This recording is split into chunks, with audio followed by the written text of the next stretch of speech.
Supreme કોર્ટના જજનું કંઈક નિવેદન હતું કે સ્ત્રી સાથે દુષ્કર્મ આચરે, એના પ્રયત્નો કરે, એને રેપ ન કહેવાય. આ જજ લેવલનો માણસ આવી વાત કરે, બોલો. પણ નથી બુદ્ધિ. એનું કારણ છે કે ભણ્યો હોય જ આવે ને. ઓરિજિનલ ભણતર ક્યાં? આવું બોલતા મને સેજ પણ સંકોચ નથી થતો. એનું કારણ કે એ બુદ્ધિ વગરનો છે. મને હું એના વિશે ખરાબ ન બોલું. હું કામ ન બોલ ભાઈ? કે ને જેવો છે એવું કહેવાનું. બોલ, તું નહીં બોલ. અરે આવડી મોટી સમજદારીની આટે લઈને મગજમાં ફરે છે, સમાજમાં શ્રેષ્ઠ થઈને ફરે છે, અને હાચા ને હાચું ને ખોટા ને ખોટું નથી કહી શકતો. અરે તું નહીં બોલતો કોણ બોલશે? ભલા માણસ મૌન રહ્યા હતા વડીલો, એટલા માટે તો આખી મહાભારત થઈ હતી. એના કારણે કે આ સમયે બોલવું ને એ ભાન હોવીને.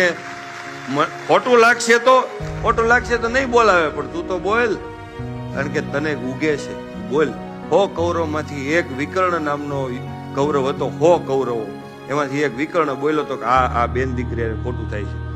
તો આજ પણ ઇતિહાસ વિકર્ણને યાદ કરે છે. ભલે રિઝલ્ટ આવ્યું કે ન આવ્યું, પણ એની યાદ તો કરે છે ને બોલ્યો તો.